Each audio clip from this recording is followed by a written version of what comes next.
Nah, Bapak Ibu sekalian, kita akan masuk ke materi selanjutnya terkait dengan plagiarisme dan paraphrasing. Kalau kemarin di pertemuan pertama kita belajar bagaimana sih mencari, mengidentifikasi, memilih literatur yang baik.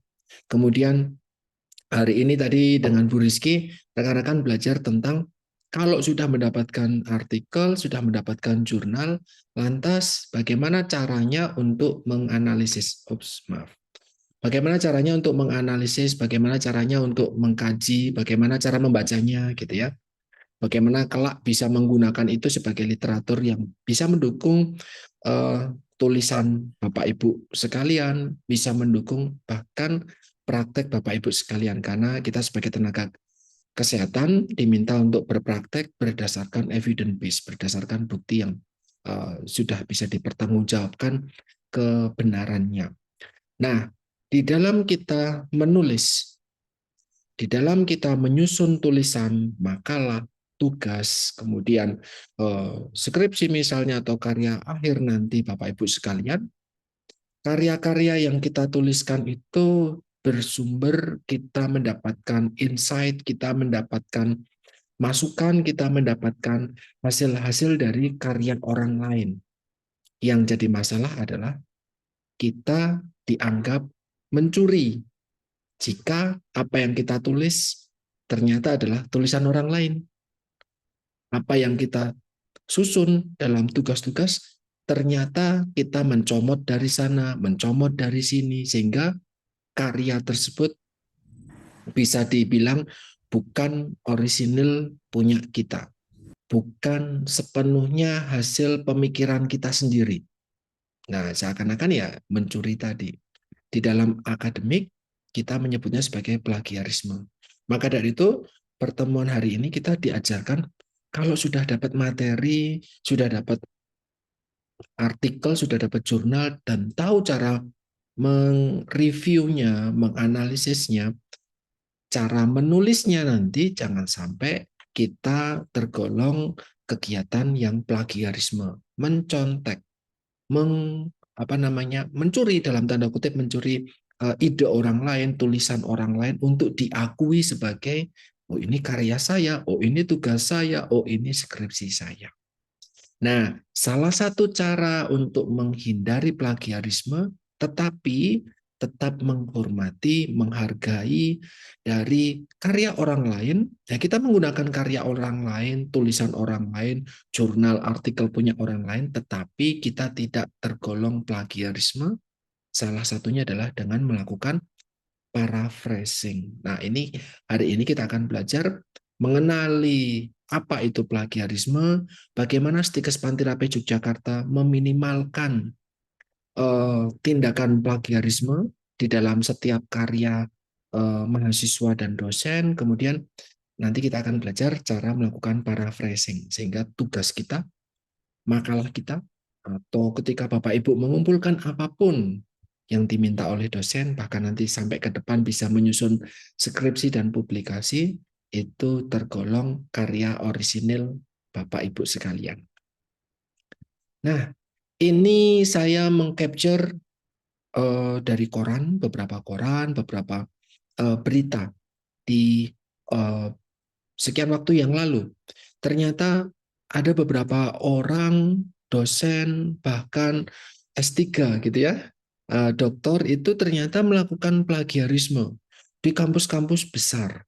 Tidak hanya artikel, tetapi ternyata justru buku itu sampai dianggap melakukan plagiarisme. Di sini kasus-kasus perguruan tinggi negeri mulai dari rektor, ya, rektor sekelas rektor ternyata diduga melakukan plagiarisme dari makalah mahasiswanya. Gitu. Jadi yang seharusnya jadi panutan diduga melakukan atau mengambil data atau sitasi atau mencontek dalam tanda kutip atau menggunakan tanpa izin atau nah, untuk kepentingan pribadi karya-karya dari mahasiswanya. Ini ada rektor Malik Malang, ada rektor UNJ juga, kemudian ada rektor Halu Oleo juga ternyata ada permasalahan Rektor Sultan Agung Tirtayasa Gunung Jati, salah satu dosen dari IPB, kampus-kampus besar semua,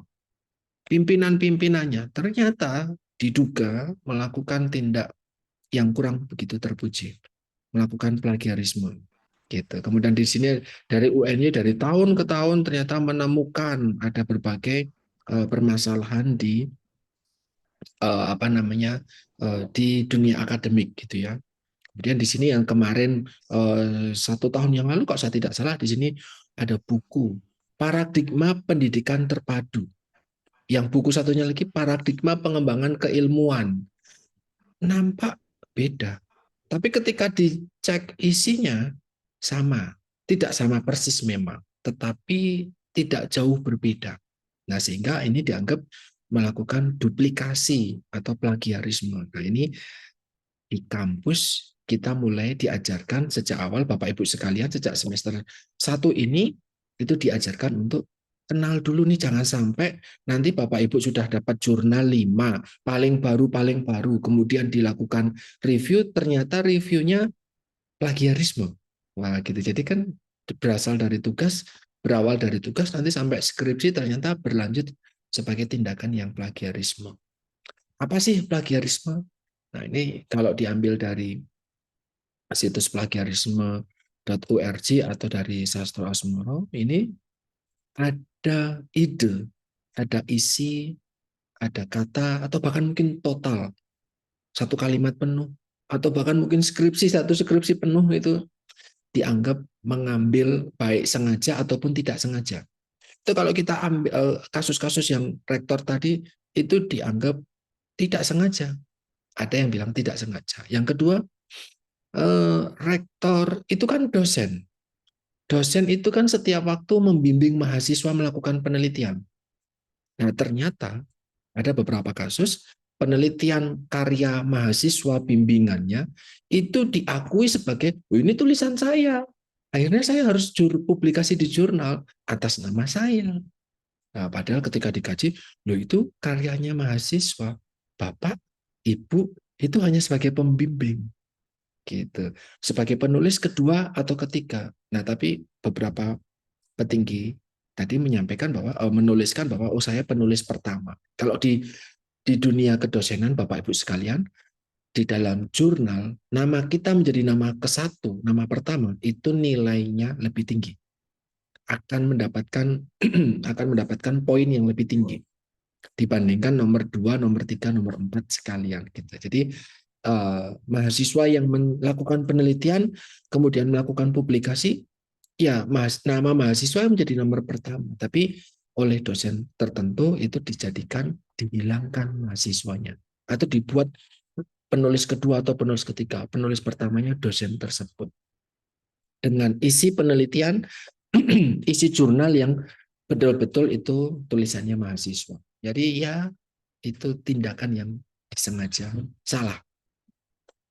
Bahkan beberapa setengah tahun yang lalu ada artikel ilmiah, ya jurnal ilmiah sama persis dari judul sampai apa namanya dari judul sampai daftar pustaka sama persis, tapi ditulis oleh 2 orang yang berbeda dari 2 kampus yang berbeda. Nah ini mana yang melakukan, siapa duluan yang melakukan ini tidak diketahui saat itu. Nah ini saya mau track lagi hilang, kedua-duanya hilang, jadi dihapus dari dunia maya sudah dihapus database-nya. Jadi saya tidak bisa menyampaikan ke Bapak Ibu. Tapi ada di Sulawesi kalau saya tidak salah itu orang mengklaim, oh itu jurnal saya, itu penelitian saya dari depan sampai belakang, dari judul sampai daftar pustaka, sama persis. Tapi yang nulis beda. Nah, saling berebut ternyata. Nah, ini kita diminta tidak sampai melakukan karya-karya yang mencontek seperti itu. Ini mulai dari mencuri, mengambil, bahkan ide. Kemarin Ibu Rini menyampaikan, oh saya punya ide Pak Dian untuk melakukan penelitian besok. Saya tertarik karena Rumah Sakit Suci ini mau mengembangkan Eco Green, ya, Green Hospital, terapi untuk dekubitus dengan sinar matahari. Kebetulan Pak rekan-rekan yang lain di sini mendengarkan atau omongan Ibu Rini karena saya record dan saya posting di YouTube, ada orang nonton nih. Nah, kemudian wah ada ide nih. Sebelum Bu Rini melakukan, saya lakukan duluan nah gitu. Misalkan seperti itu. Itu diambil idenya. Hanya saja Ibu Rini nggak punya kuasa apapun. Kenapa? Karena ide Ibu Rini belum tertuliskan di draft manapun. Baru sekedar omongan gitu. Jadi tidak bisa dipertanggungjawabkan juga ketika nanti ada yang tiba-tiba mengambil topik serupa untuk penelitian. Nah, Bu Rini mungkin bimbingannya agak lama karena banyak kasus di Suci, kerjaan di Suci, ada rekan-rekan lain merasa segera bimbingan pakai punyanya Bu, idenya Bu Rini. Lebih duluan disubmit ya tentu ya beliau yang menang, Bu Rini yang kalah walaupun secara ide itu sebenarnya ide dari awal. Kemudian menggunakan tulisan orang lain. Oh, dari penelitian tadi ada terapi apa namanya pemberian zat besi atau tablet zinc pada orang-orang yang sakit atau mineral tertentu pada orang yang sakit tertentu bagaimana outputnya. Kemudian karena Bapak Ibu membaca dari jurnal tertentu, Bapak langsung menuliskan di dalam tulisan Bapak, makalah Bapak, proposal Bapak, tanpa menyebutkan bahwa itu diambil dari jurnal si A, misal seperti itu. Itu termasuk plagiarisme. Kenapa? Itu bukan buah pikir Bapak. Itu hasil keringatnya orang lain yang tertulis di dalam jurnalnya dia. Gitu. Jadi kita perlu menyampaikan sumbernya siapa, gitu ya. Jadi ini yang perlu kita kenali dulu tentang plagiarisme. Jadi banyak sekali komponen-komponennya, tapi tanpa kita sadari ternyata kita sudah melakukan kesalahan. Nah, kita menyadari betul bahwa tidak ada yang baru di bawah matahari. Ibu bilang, ide saya ini baru, belum pernah diomongin di seluruh rumah sakit Suci dan seluruh kenalan saya yang saya tahu. Tapi kita nggak ngerti. Di luar negeri mungkin sudah ada yang tertarik nih meneliti tentang paparan sinar matahari dengan aneka macam luka, infeksi, bahkan sampai dikubitus. Kita nggak tahu. Maka dari itu kita diberi kesempatan untuk melakukan kutipan karena kita juga ngambil dari jurnal sana, jurnal sini. Literaturnya jurnalnya banyak banget yang mirip-mirip sama penelitian atau ide kita atau makalah kita atau tulisan kita. Tentu akan ada kemungkinan kesamaan.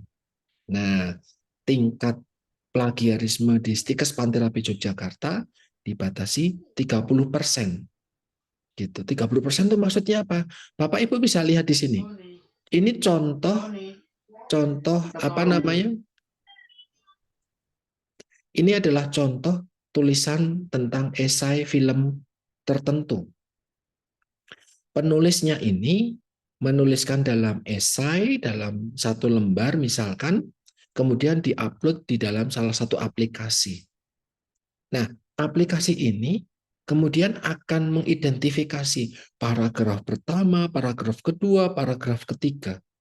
Di paragraf pertama ternyata ketemu nih satu kalimat dalam bahasa Inggris ini sama persis struktur tulisannya, struktur kata-katanya, urutan kata-katanya, kalimatnya.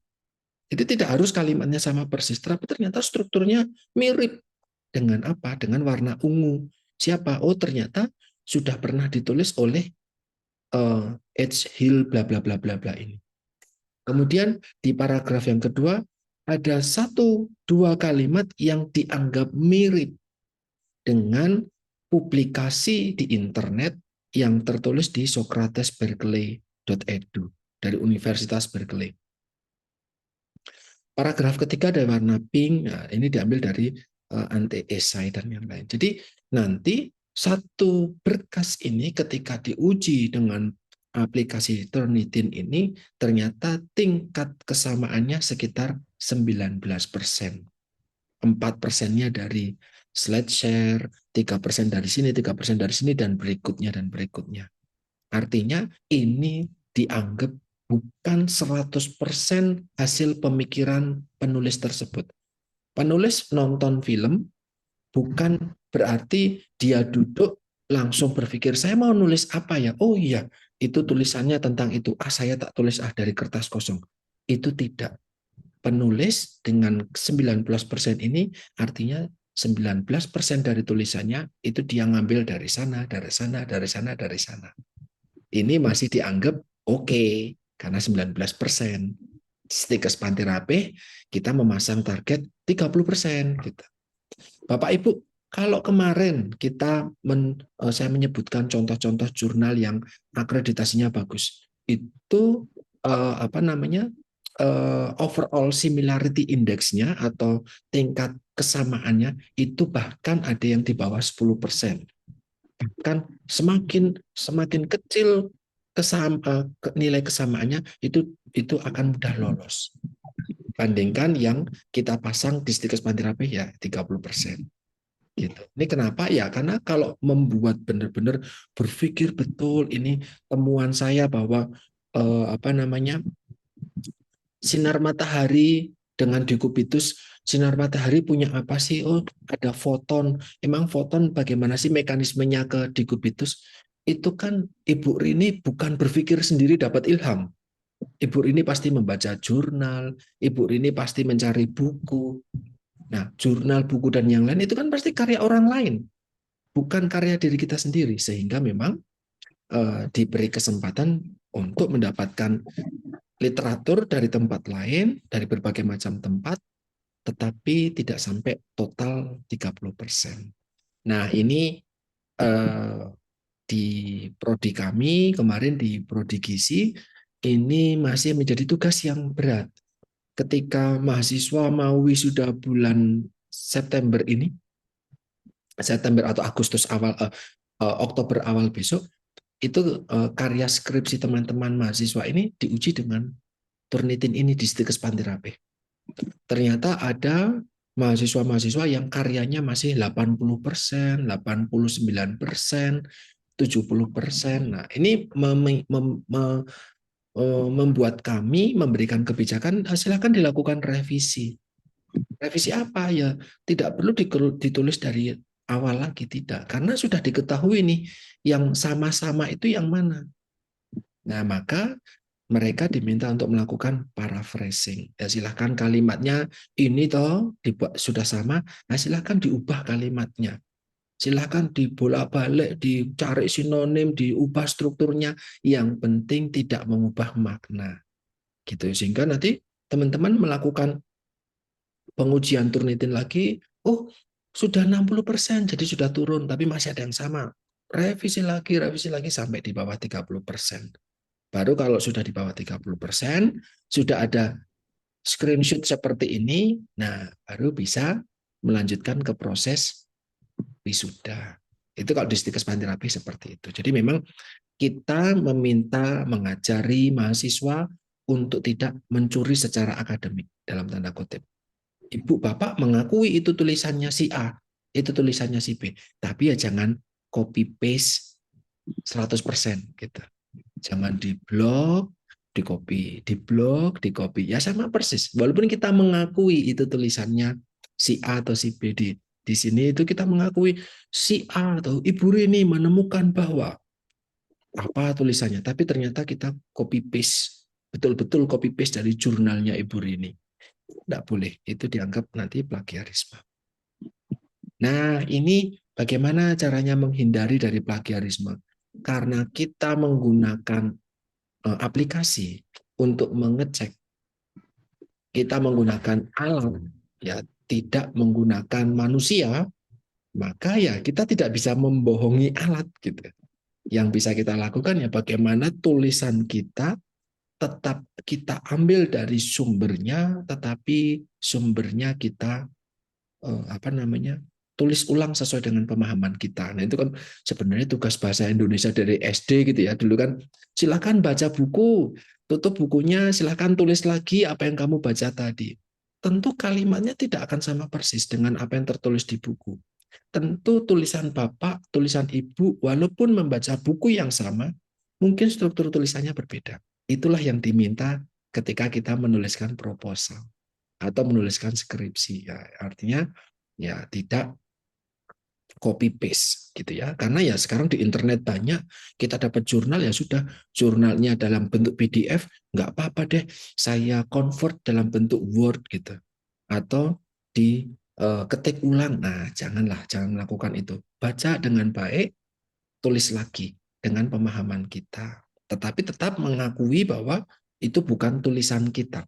Itu tulisan atau karya punya orang lain. Gitu. Nah, kapan kita menyebutkan ya ini?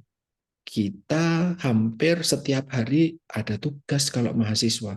Setiap hari dosen ngasih tugas di kelas A, di kelas B, di sana, di sini, kayak gitu ya. Jadi memang Bapak Ibu sekalian, eh, karena mahasiswa di dalam melakukan tulisan, mengumpulkan tugas, menulis proposal dan yang lain itu tidak ngarang, tidak ngawur, ya, tidak berupa mimpi atau ya sudahlah yang penting saya nulis. Nah, maka kita menggunakan literatur dari orang lain, ya kita tuliskan itu tadi. Mulai dari tulisan, hasil penelitian, gambar, video, atau apapun karya orang lain itu kita sebutkan itu sumbernya dari mana. Nah, kalau bentuknya tulisan, ya jangan kita telan mentah-mentah. Dia ngomong apa atau dia menulis apa, kita tulis 100%. Nah, nanti dianggap dengan alat, ya itu sama persis dong dengan tulisannya orang lain. Ya, jadi harus dimodifikasi tanpa mengubah makna. Nah, kita tidak perlu melakukan kutipan-kutipan ketika kita menuliskan tentang pendapat kita sendiri, opini kita sendiri, pengalaman kita sendiri, atau interpretasi kita sendiri. Misalkan, Bapak Ibu bikin penelitian sederhana di puskesmas masing-masing, rumah sakit masing-masing terkait dengan kasus diare, misalnya, oh sekarang kasus ISPA lagi banyak banget nih di Jogja. Oh kasus ISPA di puskesmas A, ternyata ada sekian persen dari semua balita itu ternyata mengalami ISPA. Sekian persen dari balita yang mengalami ISPA ternyata tinggal di rumah yang ventilasinya tidak baik, cahayanya tidak masuk rumah, dan yang lain, kotor dan yang lain. Bapak Ibu bikin tabel, Bapak Ibu bikin laporan. Kemudian dari hasil penelitian sederhana Bapak Ibu menuliskan interpretasinya bahwa sebagian sebagian besar kasus ISPA di puskesmas daerah A itu dipengaruhi oleh faktor seperti ventilasi yang kurang baik, udara kurang baik, kemudian kebiasaan merokok di dalam rumah dan yang lain dan yang lain. Berdasarkan data Bapak Ibu sendiri. Itu interpretasi Bapak Ibu. Tidak perlu menuliskan dapat dari mana, karena itu adalah buah pemikiran Bapak Ibu sendiri. Kemudian atau pengetahuan yang sudah diketahui secara umum. Kita tahu yang namanya Yogyakarta dengan Merauke jaraknya berapa ribu kilometer. Ya tidak perlu disampaikan itu diambil dari buku apa dan yang lain. Tidak usah. Ya, kalau pengetahuan-pengetahuan yang sudah diketahui umum atau prosedur-prosedur yang sudah menjadi pengetahuan umum, tidak perlu kita tuliskan sumbernya seperti apa. Jadi gitu. Tetapi ya karena kita di dunia kesehatan agak jarang gitu ya kita menggunakan pengetahuan umum. Biasanya ini untuk orang-orang di bidang sosial humaniora. Mereka sering menggunakan pengetahuan-pengetahuan atau norma di masyarakat atau sifat-sifat yang umum. Kalau kita karena di dunia kesehatan tentu apa yang kita ketahui, apa yang kita lakukan, prosedur apa yang kita terapkan itu ada sumbernya, ada kebijakannya dan yang lain. Nah, kita bisa menuliskan itu sebagai sumber. Nah, ini ada beberapa teknik kita mengutip dari orang lain gitu ya, mengutip mengutip tulisan karya orang lain. Yang pertama kutipan langsung. Ini kalau Bapak Ibu menggunakan penelitian kualitatif ini sering akan menggunakan kutipan langsung. Jadi narasumbernya ternyata apa? Pasien diabetes gitu. Dia ngomong apa? Ibu, Bapak merekamnya. dia ngomongnya pakai nangis, dia ngomongnya ada disela dengan ketawa, dengan diem dulu, itu tertulis betul, diketik dengan betul. Bahkan ada batuk misalnya atau apa, ya ditulis betul batuk gitu, ada batuk. Jadi kutipan langsung. Nah ini buat Bapak Ibu yang nanti mungkin apa namanya menulis kualitatif, ini bisa nih menggunakan kutipan langsung. Tetapi kalau Bapak Ibu menggunakan kuantitatif, nanti ya dengan angka ada satuannya, bisa diukur, ada tindakannya, ya tentu jarang kita menggunakan kutipan langsung. Kutipan langsung ya dia ngomong apa kita tulis sepenuhnya. Biar makna, intonasi, kejadian yang kita dengar, kita lihat saat itu pembaca di masa depan itu tahu dan bisa merasakan. Nah, itu maka ada kutipan langsung tadi. Tapi ya kalau kami di gizi agak sedikit jarang nih. Tapi teman-teman keperawatan ada nih, keperawatan kualitatif nih. Misalnya terkait dengan persepsi, sikap, dan yang lain. Ini banyak dilakukan penelitiannya. Ini kutipan langsung, misalnya tulisan Bapak bla bla bla bla bla bla, kemudian seseorang menyampaikan apa. Ini kutipan langsung. Tertulis betul. Nah, ini kita menggunakan tanda petik di dalam block question ya, quotation. Nah, ini quote ya, terblok, tulisannya kadang berbeda, warnanya dibuat berbeda, kemudian dibikin miring ya, italik dengan apa namanya posisi paragraf yang berbeda sehingga orang dapat secara langsung mengidentifikasi bahwa oh ini kutipan langsung nih, si seseorang itu ngomong apa gitu ya. Ini kutipan langsung. Nah, kalau kutipan langsung seperti ini, ya kita bisa sampaikan bahwa karena ini omongan, tentu aplikasi tidak bisa mengidentifikasi itu sama dengan omongan orang gitu ya. Karena omongan pasti tentu akan berbeda. Saya ngomong dengan agak ketawa gini, ada dalam kurung agak tertawa gitu, tentu berbeda. Ya, ini menggunakan agak sedikit membuat ketika dianalisis oleh aplikasi, ya tentu dianggap berbeda. Nah, ini jarang kita menggunakan atau dianggap jangan menggunakan block question ini kecuali kita memang betul-betul mau menyampaikan pandangan bahwa oh si ibu pasien ini sangat apa namanya emosional ketika menyampaikan perasaannya ketika mendapatkan terapi.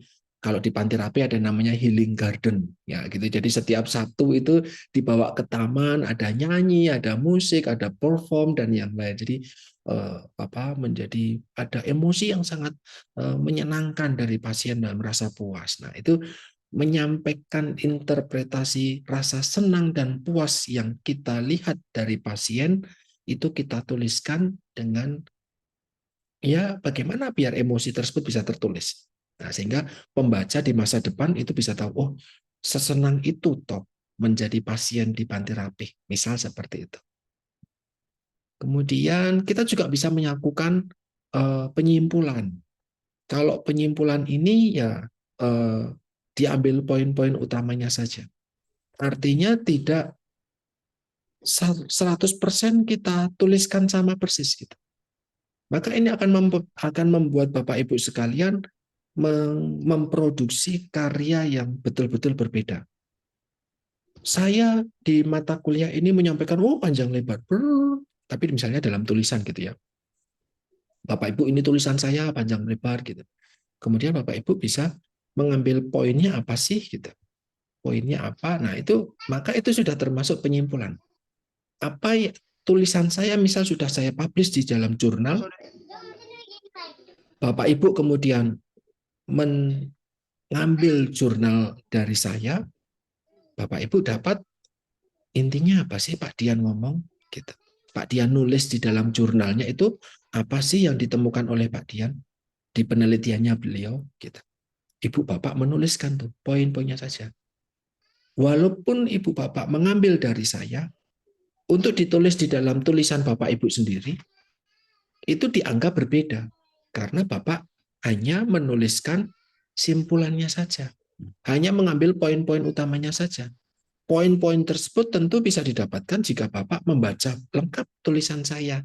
Gitu sehingga tulisan saya yang sudah terlanjur terpublish di dalam internet, di dalam jurnal, tulisan Bapak yang akan dipublish di dalam jurnal, yang akan dikumpulkan ke Stikes, yang akan dikumpulkan sebagai tugas dan yang lain, ketika dicek oleh aplikasi, oh ini aman, oh ini tidak sama. Karena ketika dicek dengan punya Pak Dian, oh agak mirip nih, tapi ternyata sedikit kemiripannya. Karena Bapak sudah mengambil poin-poinnya saja. Gitu. Dengan tetap memperhatikan bahwa itu tulisan saya, itu karya saya. Bapak menuliskan sumbernya dari mana. Seperti itu. Ini jadi contoh penyimpulan. Nah, ini kita kadang kalau dulu di mata pelajaran bahasa Indonesia kita diminta untuk menggunakan kata-kata sendiri. Jadi pemahaman kita apa sih yang kita bisa dapatkan dari apa yang kita baca. Nah, karena ini pemahaman kita, tulisan kita yang kita ambil dari orang lain, simpulan yang kita ambil dari tulisan orang lain, kita tidak perlu menuliskan dengan tanda kutip karena ya itu sudah tidak sama dengan apa yang tertulis oleh orang lain gitu ya.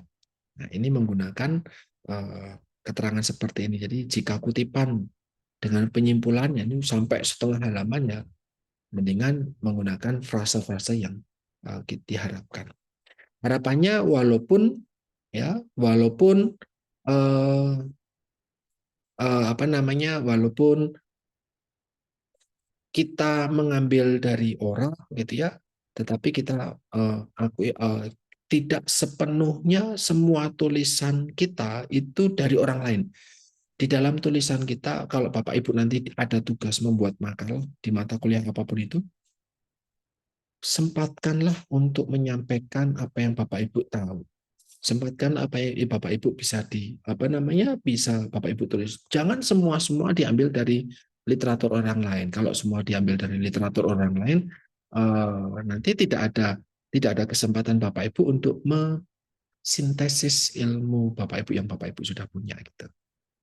Tuh, terus jangan sampai juga apa yang kita tuliskan ulang dengan kata-kata kita, apa yang kita dapatkan sesuai dengan pemahaman kita, ternyata ketika dibaca orang lain maksudnya sudah berbeda. Nah, gitu. Nah, ini sudah mengubah makna, sudah mengubah uh, hasil yang berbeda dengan sumber aslinya ini kalau bisa jangan sampai.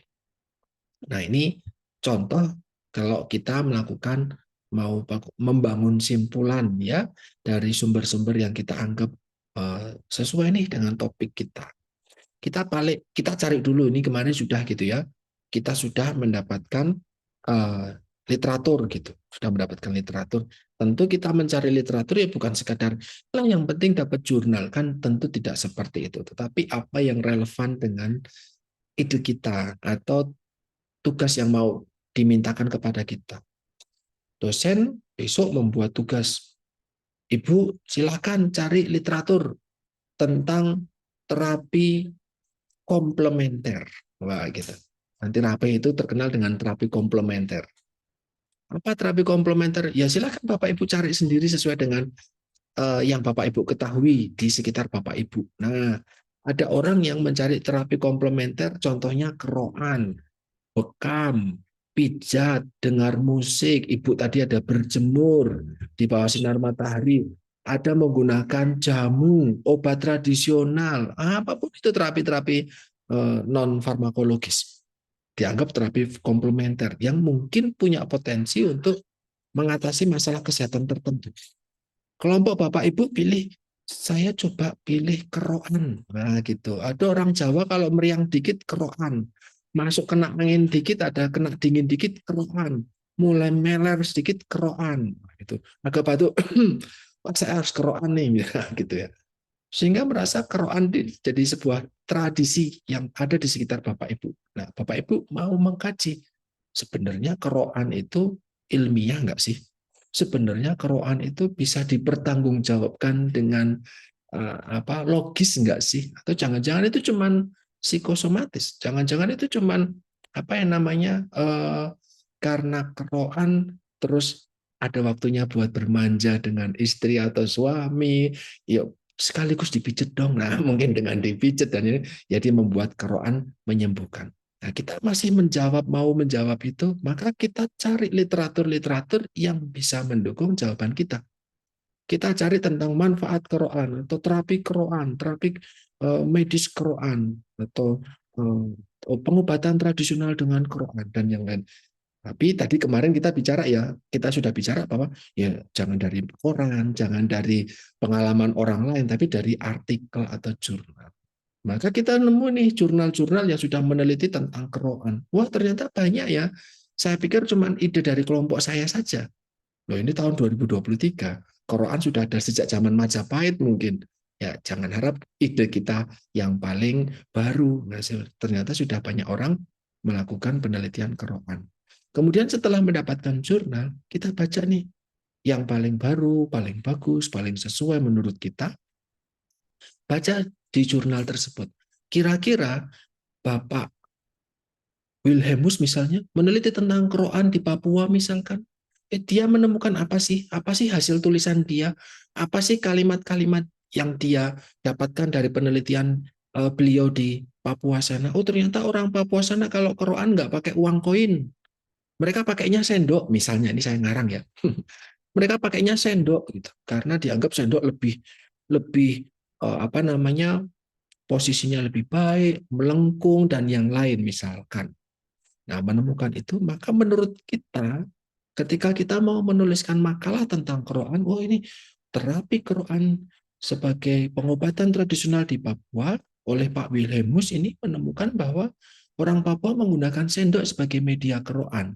Bukan bukan menggunakan balsam, tapi ternyata menggunakan apa misalnya lengkuas misalkan atau jahe misalkan karena hangatnya lebih dianggap lebih kuat misalkan. Nah, itu adalah tulisan yang paling penting dari jurnalnya yang disusun oleh Pak Wilhelmus. Kita bisa ambil simpulan tersebut. Jangan copy paste betul-betul rekam betul tulisannya Pak Wilhelmus ke dalam tulisan kita. Oh, itu dianggap sebagai mencuri gitu. Nah, kita menuliskan apa yang menurut kita kalimat penting dari Pak Wilhelmus tadi. Menggunakan paraphrasing, menggunakan kata-kata kita sendiri tanpa mengubah makna. Tanpa mengubah makna. Makna berubah misalkan terapi keroan di Papua itu jahenya digerus, diolesin, baru dikerok. Misal seperti itu. Tapi kita mau mengubah-ubah. Mengubahnya ternyata setelah kita ubah, orang yang mau kerokan di Papua dikerok dulu dengan sendok baru dibalur dengan jahe. Itu sudah mengubah makna. Padahal kata-kata yang disampaikan di dalam tulisan kita tidak jauh berbeda dengan kata-kata yang tertulis di dalam artikelnya Pak Wilhelmus dari Papua. Nah, ini paraphrasing yang salah. Ya, paraphrasing yang benar, walaupun struktur kalimatnya berbeda, tetapi maknanya tetap sama. Sehingga pembaca itu bisa mendapatkan maksud penelitian di Papua, gitu. Misalnya yang menuliskan Bu Gracia, misalnya Bu Gracia Nainggolan menuliskan aneka terapi kerokan di Indonesia dari Jawa, Papua, Kalimantan dan yang lain dan yang lain. Ketika di Papua, Ibu menuliskan tulisannya Pak Wilhelmus misalnya seperti itu. Nah, kita akui bahwa itu tulisannya Pak Wilhelmus, penelitiannya Pak Wilhelmus, tetapi dengan bahasa kita. Nah, itulah paraphrasing. Nah, kita juga bisa menuliskan tambahan-tambahan.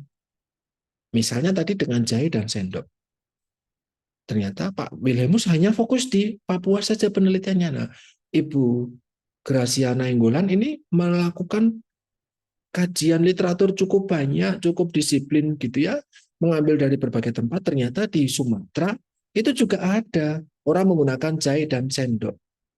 Sama dengan Papua, Ibu Ana Heliana di Medan itu menemukan bahwa orang Medan suku ini menggunakan jahe, rimpang jahe untuk kerokan. Artinya apa? Ketika Bu Gracia menulis makalah, Bu Gracia ngambil dari Papua tulisannya Pak Wilhelmus. Bu Gracia ngambil dari Medan tulisannya Bu Ana untuk dikombin jadi satu tulisan yang baru dengan tetap mengakui bahwa itu bukan ide saya, itu bukan karya saya, tapi karya Pak Wilhelmus dan Ibu Ana di wilayahnya masing-masing, di jurnalnya masing-masing dengan tahun yang berbeda. Gitu. Tetapi dengan kalimat yang disusun secara mandiri oleh Ibu. Maka ketika aplikasi mengambil tulisan Ibu untuk dicek, ada kesamaan nggak dengan Pak Wilhelmus? Ada, tapi dikit. Ada kesamaan nggak dengan Bu Ana? Ada, tapi dikit. Nah, itulah yang kita diharapkan dari teman-teman ke depan ketika membuat makalah, membuat tugas, membuat skripsi. Gitu ya. Nah, ini nanti disusun kalimat sana, kalimat sini. Jangan sampai tulisan Bu Gracia ngomongin soal terapi keroan, ngambil satu paragraf penuh tulisannya Pak Wilhelmus dengan tanpa diedit atau dieditnya cuma sedikit gitu. Nah itu nanti aplikasi nggak mungkin dibohongi. Itu pasti. Wong karena Ibu Gracia carinya di internet, aplikasinya berbasis internet kok. Database-nya pasti akan ketahuan. Kecuali Bu Gracia dapat informasinya dari Pak Wilhelmus yang ngomong langsung. Dan Pak Wilhelmus belum pernah nulis. Jadi ya nggak bisa terdeteksi gitu. Nah misalnya dari pengakuan, oh Bu Gracia tanya langsung Pak Wilhelmus kalau orang orang Papua keroan bagaimana caranya? Oh gini Bu, caranya seperti ini. Nah Ibu menulis dengan lengkapnya aman. Nggak, walaupun itu sama persis tulisannya aman karena di internet tidak pernah ada tulisan tentang keroan di Papua sama seperti yang disampaikan Pak Wilhelmus. Itu dia ya cara untuk melakukan penyimpulan. Ini tadi paraphrasing. Kalau saya melakukan paraphrasing, gimana ya caranya ya? Ya, coba saya alih bahasa. Dari bahasa Inggris ke bahasa Indonesia. Misal, itu paling sederhana. Sumber kita bahasa Inggris. Kita tuliskan kembali dalam bahasa Indonesia. Sudah pasti jelas berbeda. Tapi perlu hati-hati Bapak Ibu. Yang membaca jurnal itu bukan Bapak Ibu sendirian. Orang Indonesia yang membaca bukan Bapak Ibu sendirian. Orang Indonesia yang mengikuti alur sederhana seperti itu bukan Bapak Ibu sendirian. Bisa jadi di luar Bapak Ibu sudah pernah ada orang yang mentranslate dalam bahasa Indonesia dan memposting. Nah, kita sudah merasa aman, oh sudah tak translate dalam bahasa Indonesia. Aman, sumber saya kan dari bahasa asing. Jangan jangan apa? Jangan takabur. Nanti jangan-jangan sudah ada orang yang melakukan itu di masa lalu.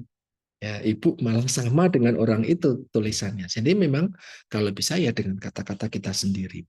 Boleh ditranslate dalam bahasa Indonesia, kemudian kita ubah sinonim. Kata-kata tertentu yang menjadi kata kunci, kita cari sinonimnya. Mendapat, memperoleh. Nah, misal seperti itu.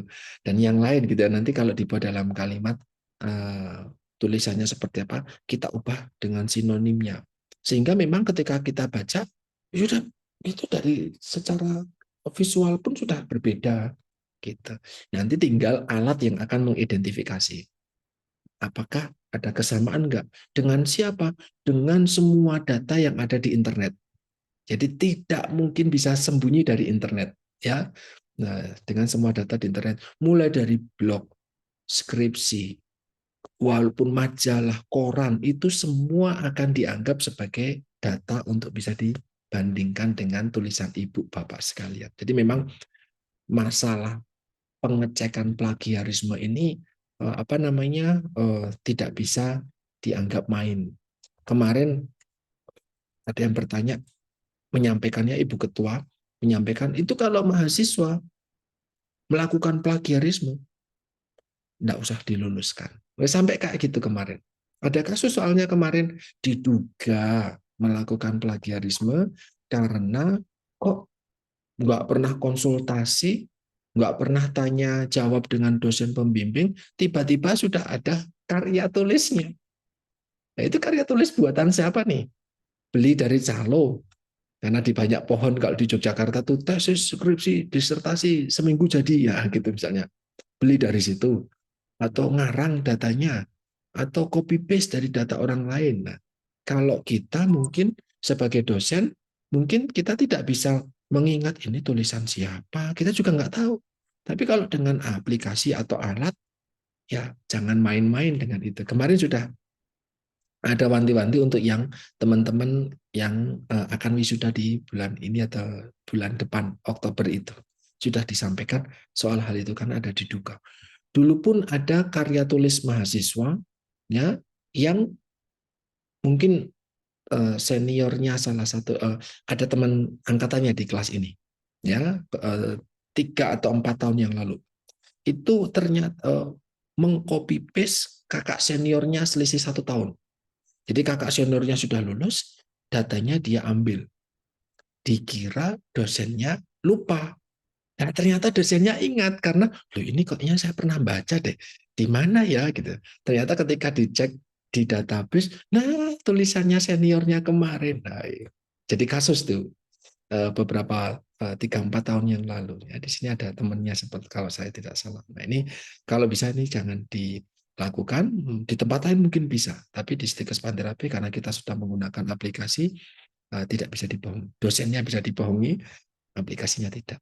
Ya, termasuk menggunakan AI. Nah, ini sekarang kemarin ketika mahasiswa baru ya yang reguler gitu ya, bertanya, Pak, kalau pakai chat GPT bagaimana? Nah, gitu kan ada aplikasi paraphrasing juga gitu ya. Ada aplikasi paraphrasing internet itu mempermudah semuanya termasuk paraphrasing. Itu ada aplikasinya tersendiri. Saya pun menjawabnya ya bagaimana ya? Saya mau ngomong jangan pakai aplikasi itu, tapi ternyata ya aplikasi kan tujuannya untuk mempermudah teknologi untuk mempermudah kita di dalam bekerja. Nah, silahkan pakai saja. Saya dengan berani menyampaikan silahkan pakai saja. Tapi gunakan otak kita untuk mengkaji lagi. Itu kalimatnya berbeda enggak? Maksudnya berbeda enggak? Karena kalau pakai komputer, kan komputer tidak menggunakan logis. Komputer hanya sistematik dibolak-balik, cari sinonim dan yang lain. Apakah struktur kalimatnya sudah betul, maksudnya itu sama dengan sumber? Komputer kan tidak, sampai sekarang kan belum bisa menganalisis itu, karena itu menggunakan rasa. Manusia lah yang bisa mengeceknya. Jadi saya pribadi tidak anti dengan chat GPT, Mac GPT, atau aplikasi AI yang lain. No, silakan dipakai. Namun nanti kami sebagai dosen yang akan mengecek apakah tulisan ini jangan-jangan copy paste nggak jelas gitu dari chat GPT. Nah, atau justru teman-teman bisa memanfaatkan itu dengan apa namanya cerdik, membantu teman-teman buat membaca jurnal puluhan halaman dari berbagai jurnal yang nggak cuma satu, ya silakan saja. Gitu. Tetapi gunakanlah nalar kita, logika kita, otak kita untuk menganalisis apa yang kita dapatkan dari aplikasi tersebut. Saya kemarin 1 bulan yang lalu menguji skripsi mahasiswa gizi. Saya membaca betul, saya kok nggak maksud ya ini tulisan ini maksudnya apa gitu. Tulisan orang lain yang dia sadur gitu ya bahwa oh si A menemukan bahwa penelitian yang dilakukan sebelumnya tentang ini menemukan seperti ini. Logika saya di dalam membaca nggak sampai. Ini maksudnya tulisannya apa?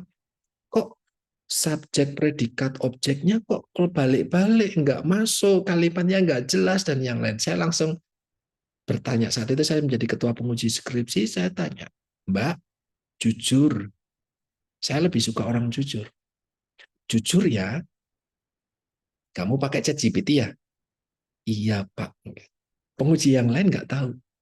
Tapi saya membaca ada sesuatu kalimat yang nggak masuk di dalam logika berpikir saya sehingga saya langsung nebak. Kamu pakai chat GPT ya untuk menulis 1 paragraf ini? Iya Pak. No, jangan dilakukan lagi. Atau kalau mau dilakukan silakan. Ini yuk dibacalah. Ini nggak maksud ini. Jadi teknologi digunakan untuk membantu kita.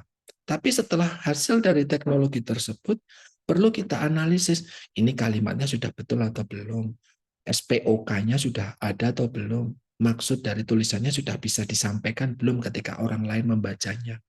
Jangan apa yang tertuliskan langsung kita sampaikan. Satu itu. Yang kedua, algoritma dengan AI, Bapak Ibu sekalian, saya tidak mengecilkan Bapak Ibu sekalian, meskipun Bapak Ibu sekalian senior-senior di atas saya, belum tentu Bapak Ibu sekalian kuper dalam tanda kutip. Bisa jadi Bapak Ibu jauh lebih apa namanya lebih lebih lebih familiar dengan teknologi di era ini dibandingkan dengan saya. Saya menyampaikan bahwa yang namanya AI, ketika kita meminta sesuatu, halo ChatGPT, tolong tuliskan eh, satu paragraf terdiri dari 5 kalimat yang bicara mengenai keroan di Papua. Oh ya, gampang dia langsung nulis gitu. Karena dia akan mengambil dari jurnal, dari makalah, dari koran, dari apapun yang dari internet. Yang ada di internet itu dia ambil untuk dijadikan satu paragraf yang akan diberikan ke kita. Permasalahannya satu, Bapak Ibu. Bapak Ibu nggak tahu itu sumbernya dari mana. Padahal kemarin sudah diajari cara untuk mencari literatur yang bukan grey literatur. Bapak Ibu nggak tahu itu hasil tulisannya ChatGPT itu kalimat pertama itu tulisannya siapa, kalimat kedua tulisan siapa, apakah sumber tulisannya itu grey literatur atau literatur yang bisa dipertanggungjawabkan dari majalah, jurnal atau bahkan mungkin celotehan orang di Facebook, itu akan tertulis tuh di internet celotehan di Facebook. Jadi akan teridentifikasi juga. Jadi kita mendapatkan tulisan yang menurut kita betul bagus tapi ternyata nggak bisa dipertanggungjawabkan juga. Nah, inilah yang saya wanti-wanti dan saya sampaikan kepada mahasiswa saat itu, monggo pakai aplikasi, gunakan untuk membantumu. Tapi jangan sampai menjerumuskanmu. Kamu tetap punya punya keterampilan, kamu punya otak untuk mengujimu. Apa yang dihasilkan tadi. Nah, saya punya contoh, Bapak Ibu sekalian. Di sini ada teks asli karangan dari Suman 2010 gitu ya tentang perubahan iklim global dengan penyakit menular. Ditulis di jurnal New England Journal of Medicine tahun 2000 eh, tahun 2010 gitu ya, halaman sekian sekian sekian. Ini sumber jurnalnya, ini tulisan ketika sudah ditranslate dalam bahasa Indonesia ya. Ini tulisan aslinya, ya walaupun aslinya eh, dalam bahasa Inggris, gitu ya. Untuk mempermudah, teks aslinya seperti kekeringan, curah hujan yang berlebihan dan banjir dapat menyebabkan epidemi penyakit menular yang ditularkan melalui air, ya, karena sanitasi yang buruk akibat limpasan saluran pembuangan limbah dan yang lain sampai oleh ternak. Paraphrasing kita bisa lakukan dengan dua cara. Ya sebenarnya cara yang lain bisa, tapi dua cara yang paling sering bisa kita lakukan. Yang pertama kita gunakan sinonim. Curah hujan yang melimpah dapat menjadi faktor penyebaran penyakit. Karena selokan. Nah, kalau di sini pembuangan limbah kita pakai selokan. Dan polusi dari hewan ternak. Polusi hewan ternak sinonim dari limbah kontaminasi air oleh ternak. Jadi kita baca maksudnya apa, kita tuliskan dengan pemahaman kita, tapi kita menggunakan sinonim tanpa mengubah makna. Satu, yang kedua, sumbernya tetap ditulis. Walaupun ini ide kita untuk menuliskan ulang dengan kata-kata kita, tapi kata-kata ini diambil setelah kita membaca tulisannya Suman. Ya, jadi sinonim. Yang kedua, kita bisa mengubah struktur kalimatnya. Kalau ini kekeringan dulu, curah hujan, epidemi penyakit, sanitasi, limbah. Maka kalau di sini, ketika curah hujan melimpah, dua situasi dapat terjadi. Saluran pembuangan meluap, dan air tercemar oleh ternak. Keduanya menyebabkan penyakit menular. Nah, di sini kekeringan curah hujan, penyakit dulu, baru limbah dan ternak. Ini dibalik. Nah, ini ketika dilakukan tulisan Bapak di paraphrasing kedua ini dilakukan dengan aplikasi Turnitin untuk dicek tingkat kesamaannya akan dikit sekali. Ya, dengan tulisan yang sudah pernah ada di internet seperti tulisannya Suman. Ya, karena ini tulisannya Suman pernah dipublikasi di internet. Jadi akan diperbandingkan secara otomatis oleh aplikasi. Nah, kemudian cara membuat paraphrasing di sini Ya sama gitu ya, dibaca hati-hati, catat ide utamanya, data-data yang menurut kita penting dan kita perlu tahu dengan betul maksudnya apa, kemudian ya sudah kita bisa ubah tanpa mengubah maknanya. Ya, ini tadi yang bisa kita lakukan. Nah, ini kalau di Stikes untuk menggunakan aplikasi untuk mengecek apakah ada literatur yang di apa namanya dikirimkan oleh mahasiswa. Nah, ini kita masih kita menggunakannya aplikasinya Turnitin.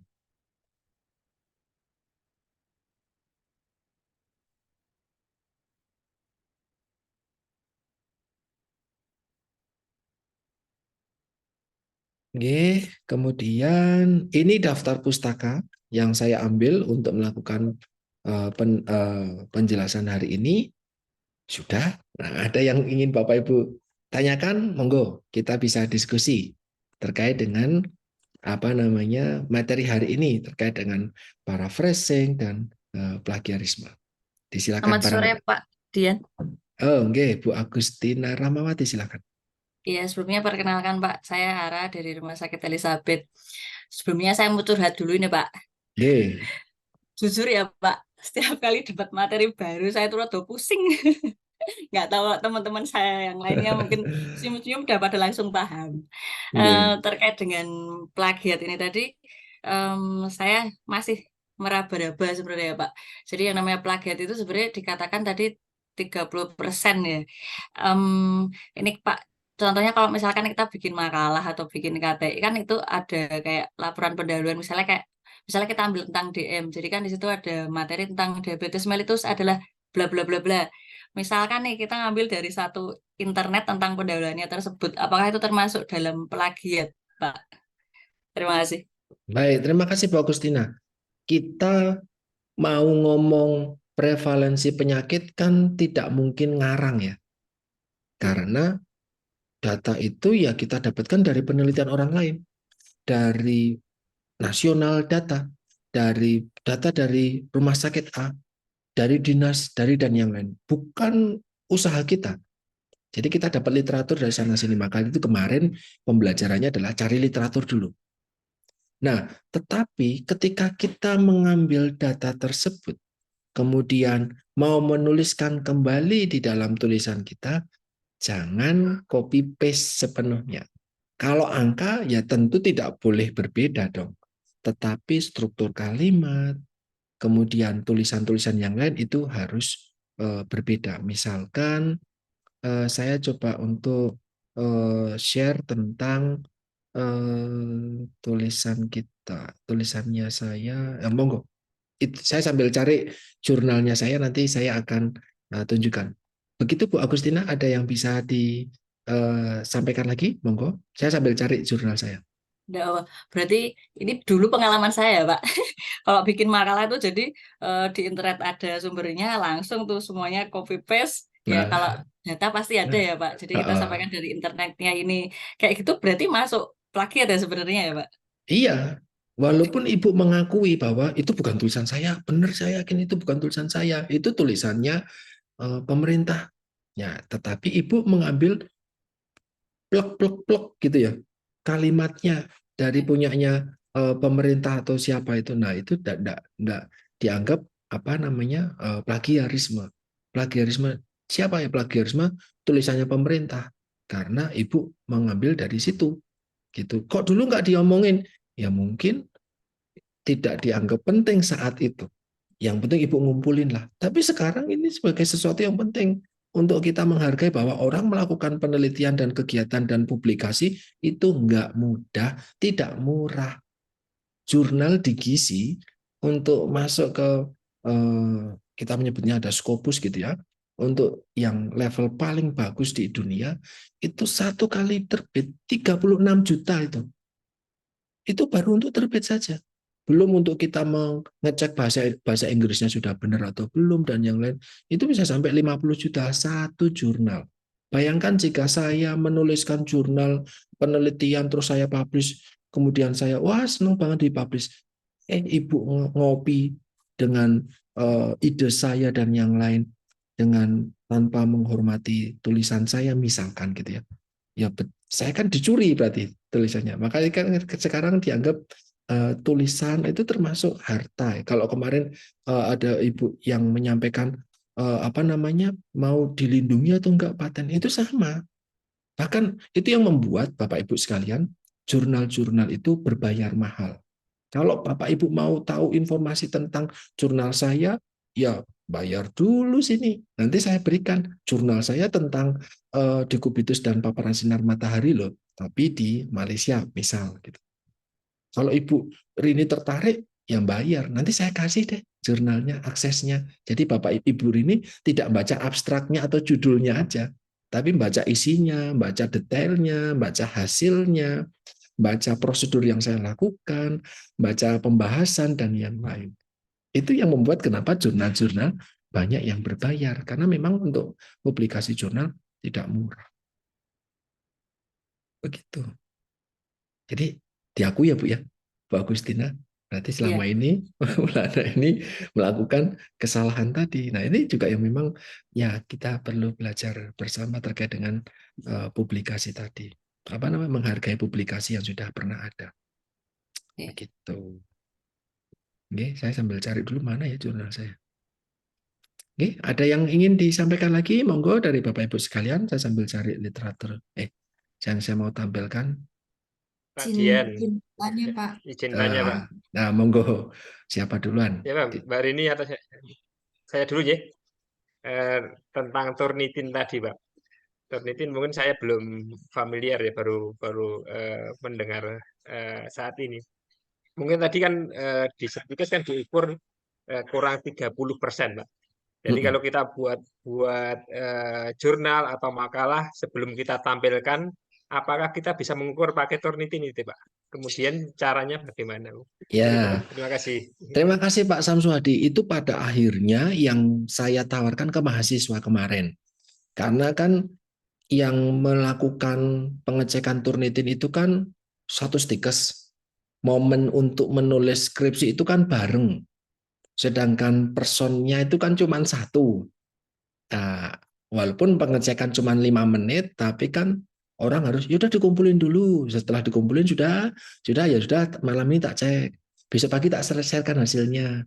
Ternyata ada yang hasilnya masih tinggi, ada yang masih sudah rendah dan yang lain. Sehingga butuh waktu lama. Nanti ya seminggu lagi saya kumpulkan hasilnya, saya berikan hasilnya gitu. Nanti balik lagi ya. Prosesnya panjang kalau lewat jalur resmi dari Stikes. Sehingga mahasiswa sudah deg-deg dulu, wah itu punya saya tinggi atau rendah nih, kalau tinggi mana biar segera saya bisa revisi, kalau rendah ya udah berikan biar saya segera lega, kan begitu ya Pak ya. Nah karena prosesnya panjang, saya ngomong, sudah mahasiswa cari jasa cek Turnitin di internet. Itu di aplikasi warna orange dan yang lain itu ada. Ya, berapa ya waktu itu? 10.000, 5.000 atau 10.000 sekali cek. Murah Pak, memang Pak. Nah, dicek, nanti kalau sudah dicek, oh ternyata sudah 30%, 28, 29 atau sekian, silakan minta screenshot-nya. Jangan hanya minta hasil sudah angka 28, tapi tidak bisa dipertanggungjawabkan dengan baik sama vendornya, karena kita beli di internet, kita nggak tahu itu. Nah, hanya di screenshotin angka 28, kita bangganya minta ampun, tapi ternyata 28 dia ngetik sendiri atau apa kan kita nggak tahu gitu ya. Jadi minta di screenshotkan outputnya. Nah, screenshot output itulah yang kita minta dari mahasiswa. Saya bilang, sudah kumpulkan itu ke bagian yang berwenang di Stikes gitu. Sambil menunggu hasil yang dari Stikes keluar. Atau sebelum kita berikan ke Stikes. Nah, kalau hasilnya kita sendiri masih tinggi, kita kan punya waktu untuk memperbaiki. Oh, cuma 5.000. Oh, cuma 10.000 maksimal. Sehingga kita langsung revisi lagi sebelum kita kumpulkan ke kampus. Kita perbaiki dulu dengan hasil yang kita dapatkan, kemudian kita, wah masih tinggi, masukin lagi ke internet 5.000 lagi, masukin lagi 5.000 lagi sampai dalam rentang yang menurut kita sudah cukup bagus. Kalau rentangnya sudah cukup bagus, kita sudah agak sedikit pede. Tak kirimkan juga sekarang ke kampus. Aplikasinya Turnitin sama. Jadi mungkin hasilnya sama. Saya menyampaikan ini ke pimpinan. Oh, ini strategi yang saya lakukan nih, misalnya. Nah, tapi langsung mendapat apa namanya warning. Warningnya adalah di dalam aplikasi Turnitin ini apa namanya filtrasinya itu settingnya bisa beda-beda, Pak. Itu yang membuat ketika mahasiswa saya itu mengecek di luar itu sudah 20%, tapi ketika dicek dengan data yang sama di Stikes menggunakan Turnitin juga, tapi ternyata masih 30%, 35%. Nah, yang dipakai yang dari Stikes permasalahannya. Nah, ini bisa jadi karena satu, yang di luar, yang kita mandiri, mungkin tidak bisa dipertanggungjawabkan betul atau tidak pengecekannya, karena vendornya pasti menerima masukan dari sana, dari sana, dari sana. Sehingga asal kirim aja. Kita nggak bisa pertanggungjawabkan itu. Yang kedua, filtrasinya berbeda. Nah, walaupun tidak bisa dipertanggungjawabkan, walaupun filtrasinya mungkin juga berbeda, saya tetap mengarahkan coba cek mandiri dulu. Biar setidaknya ya kita percaya saja sama itu jujur dan yang lain gitu. Kalau nanti masih tinggi, lakukan revisi. Sampai sudah cukup baru yakinkan itu di pihak kampus. Itu yang kami lakukan. Nah, apakah kita bisa bikin Turnitin sendiri? Bisa, Pak. Tapi satu aplikasi 150 juta. Itu yang membuat Stikes pun pikir-pikir kemarin ketika mau pengadaan aplikasi ini. 150 juta, Pak, jadi satu aplikasi. Jadi luar biasa. Kenapa? Karena seluruh dunia pakai ini. Ya, ada beberapa jenis, salah satunya Turnitin. Kenapa ya? Akademik writing, ya, karya-karya akademik itu nilai intelektualnya tinggi. Sehingga memang aplikasi yang digunakan untuk menguji apakah kamu nyontek, plagiarisme, dan yang lain perlu nilainya memang tinggi. Ya, karena memang bisa dipertanggungjawabkan, bisa mengidentifikasi dengan sangat detail semua sampah dalam tanda kutip. Sampah, tulisan bagus, ayat-ayat yang ada di internet, apapun yang ada di internet. Dari status WhatsApp, sosial media, yang kita gembok pun ketika itu ada di internet bisa masuk dengan aplikasi ini. Jadi nggak mungkin bisa bohong. Begitu Pak Samsuhadi. Semoga bisa membantu menjawab. Terima kasih Pak. Oke, ini saya selesaikan dulu, ada pertanyaan dulu, baru nanti saya tampilkan literatur, bagaimana cara menulis biar tadi apa yang disampaikan sama Bu Agustina kalau kita mengambil dari literatur data-data dari pemerintah atau apa biar sebagai pendahuluan. Oke. Ada lagi Bu Oktaviana Patampang, monggo.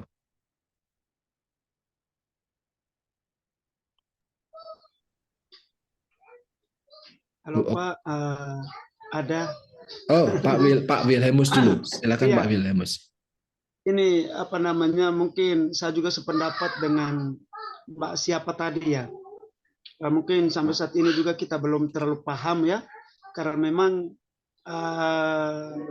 dulu kita di D3 tidak seperti ini, jadi mungkin ini hal yang paling baru. Hal yang baru. Ini Pak terkait apa namanya literatur tadi. Tujuan dari kita membuat penelitian itu kan hasilnya bagus, ya toh?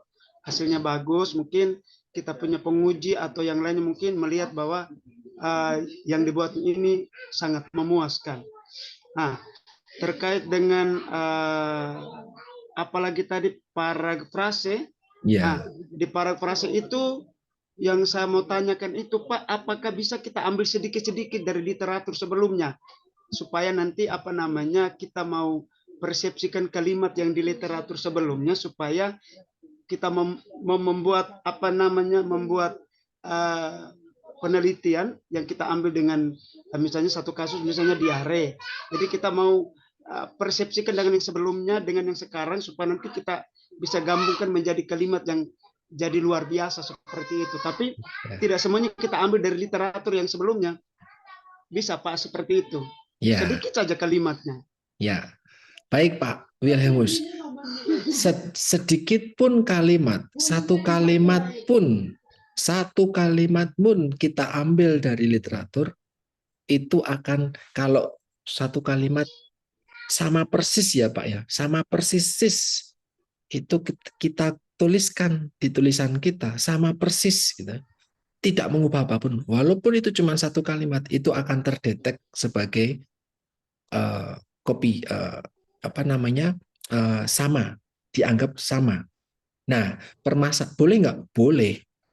Hanya saja satu kalimat ini berapa persen sih dari semua yang ada di dalam berkasnya Bapak? Kalau ternyata Bapak mengambil jurnal tentang diare, ada 100 jurnal. Wah, Bapak sangat disiplin cari jurnal sana, cari jurnal sini, sana, sini. Dari setiap jurnal cuma ngambil satu kalimat. Tapi tulisannya persis. Jurnal B, satu kalimat. Tulisannya persis. Dengan kelihayan Bapak bisa menggabungkan setiap kalimat-kalimat tersebut menjadi paragraf yang cantik. Oh, sudah beda.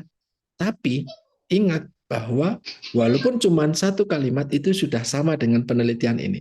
Satu kalimat sudah sama dengan penelitian ini. Sehingga ya tinggal berapa kalimat yang sama. Ternyata satu bab sama semua. Hanya saja sumbernya berbeda-beda. Sama aja pada akhirnya, Pak. Tingkat kemiripannya jadi tinggi. Jadi memang tidak ada hal lain selain paraphrasing. Tidak ada hal yang lain. Arahnya paraphrasing. Jadi Bapak membaca satu kalimat hanya akan menampilkan satu kalimat itu saja, boleh nggak? Boleh. Tapi Bapak ubah kalimatnya. Bapak bisa ubah strukturnya. Kalau saya, Pak, caranya gini, Pak, saya ngajari mahasiswa. Misalnya di kecamatan A, kecamatan B, kecamatan C, ada 3 jurnal tentang diare semua. Jurnal A, jurnal B, jurnal C. Ya, di jurnal 3 Bapak ini. Maka ketika jurnal A bicara tentang diare, diare disebabkan karena makan sembarangan di kecamatan A. Jurnal B bilang di kecamatan B diare karena jajan sembarangan. Jurnal C menuliskan bahwa di kecamatan C atau di kota C diare karena minum sembarangan. Jadi makan sembarangan di jurnal A, jajan sembarangan di jurnal C, minum sembarangan di jurnal. Sama-sama diare, sama-sama sembarangan. Tapi beda tempat, tapi beda jurnal. Kalau saya, jangan Bapak menuliskan jurnal A menyebutkan anak sembarangan makan akan diare. Jurnal B, jadi nanti jadi 3 kalimat ya, karena 3 jurnal. Jangan. Jadikan satu kalimat, digabung. Bagaimana caranya? Ini sebenarnya nanti ketika skripsi ya, kalau bersama pembimbingnya ya sebenarnya. Tapi karena konteksnya ini enggak apa-apa.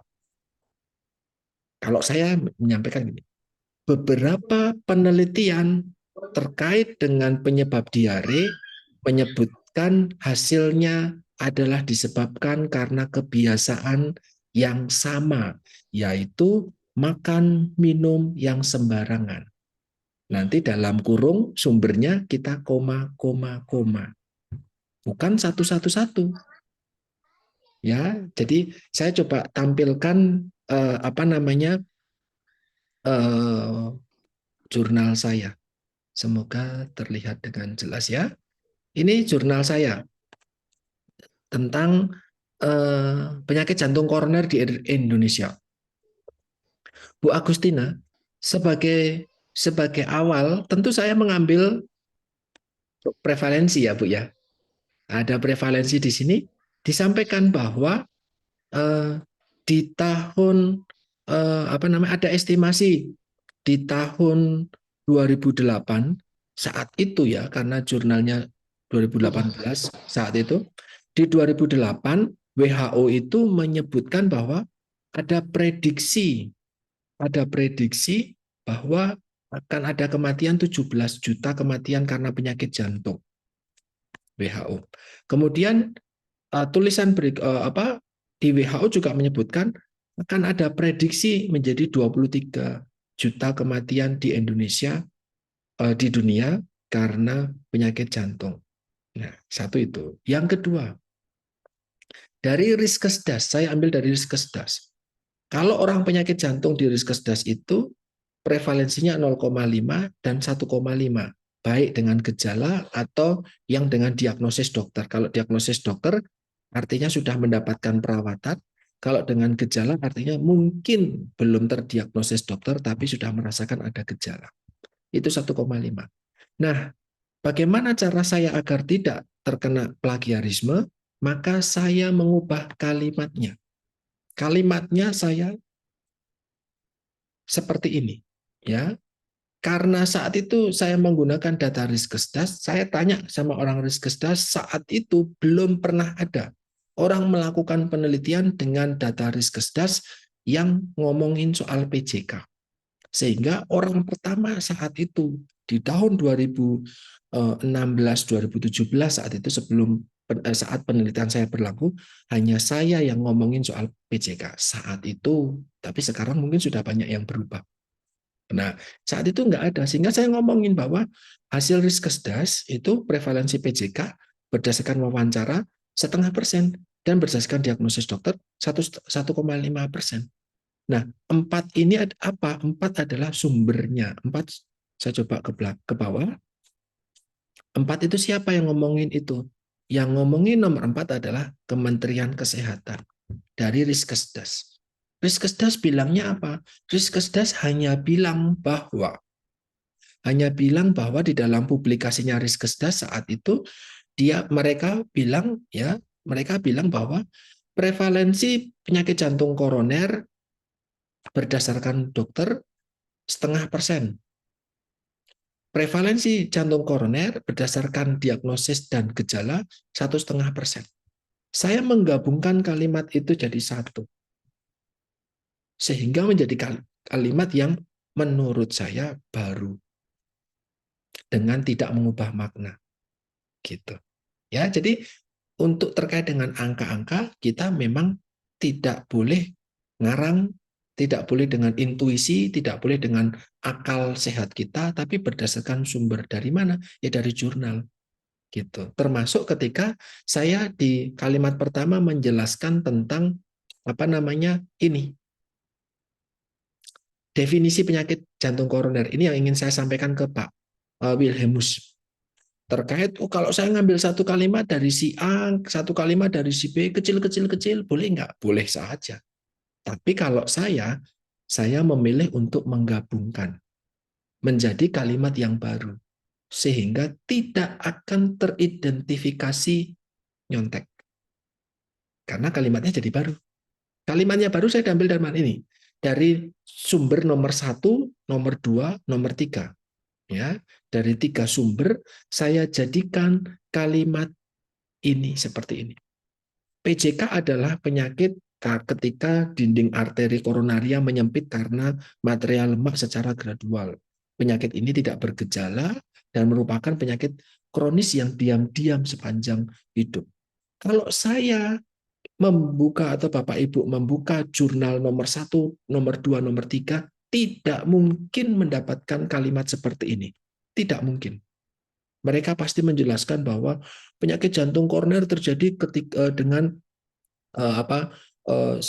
sumbatan oleh lemak muncul di arteri koronaria. Nah, saya sudah mengubahnya. Kemudian jurnal kedua atau jurnal ketiga menyampaikan bahwa penyakit jantung koroner pada awal pembentukannya tidak memberikan gejala dan akan berkembang hingga usia 40 tahun misalkan gitu. Tanpa disadari oleh penderitanya sehingga sering disebut sebagai silent killer misalkan. Nah, saya nggak mau kopas mentah-mentah. Kalau saya kopas mentah-mentah ya saya akan sama persis dengan tulisan nomor 1 dan nomor 2, nomor 3. Maka saya dalami betul, pahami betul apa sih yang ditulis oleh nomor 1, nomor 2 ya dari dari Lichtenstein, dari Cayley, dari O'Brien ini saat itu dia nulis apa sih? Saya coba pahami betul apa maksud dari penyakit jantung koroner dan ya sudah saya tulis sendiri. Nah, gitu jadi Pak. Jadi jangan walaupun kita ngambil satu kalimat ketika itu sama persis ya maka akan dianggap sebagai nyontek. Tinggal berapa persen yang nyontek. Kalau nyonteknya di bawah 30% boleh nggak? Boleh. Jadi kalau nyonteknya cuma 1 kalimat, 2 kalimat, boleh nggak? Boleh. Tapi ingat, akumulasi. Di paragraf pertama nyontek 1 kalimat, paragraf kedua 2 kalimat, paragraf ketiga 1 kalimat, sampai halaman paling belakang kalimatnya kecil-kecil nyontek-nyontek. Nah, itu kalau diakumulasi lebih dari 30% dari total halaman yang Bapak tuliskan, ya dianggap lebih dari 30% nanti kesamaannya. Gitu ya, Pak Wilhelmus gitu. Yang izin bertanya, Pak, Monggo, Bu Rini.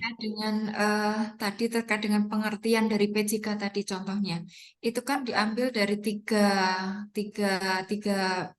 sumber ya, Pak. Nah, itu sistematika penulisan di di skripsi atau di jurnal itu nanti bagaimana ya, Pak?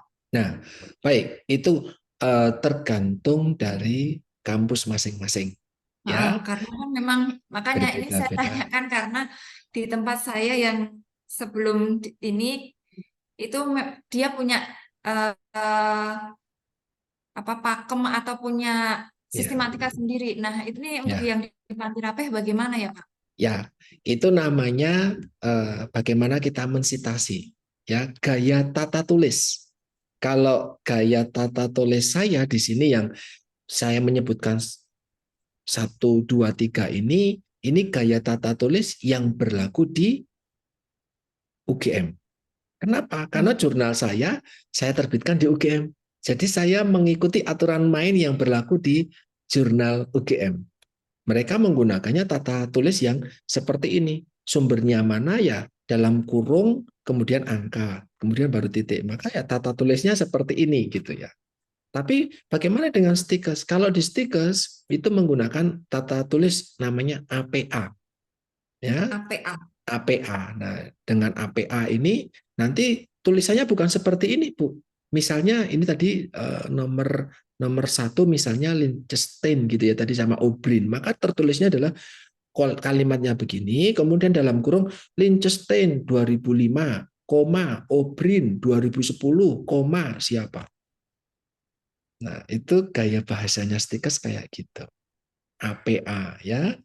Nah, nanti Bapak Ibu sekalian akan diajarkan tidak konvensional, ngetik manual, tulis saja. Nggak usah.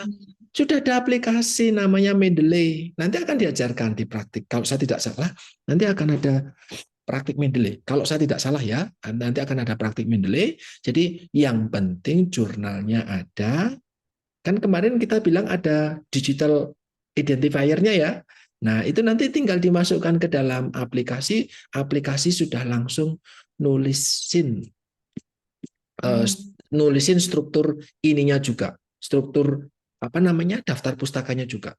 Dulu kalau Bapak Ibu ingat bahasa Indonesia kan nama kedua, nama pertama, titik, tahun, titik, judul, titik, kota gitu toh. Itu kan ujian kita dalam bahasa Indonesia ketika SD sampai SMA.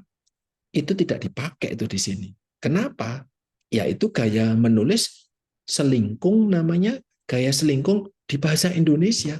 Tapi gaya selingkung untuk jurnal UGM enggak pakai kayak gitu. Ada konsep namanya Harvard, ada konsep namanya Vancouver, ada konsep namanya tadi APA ya, apa. Itu dia, ada banyak sekali konsep aturan-aturan.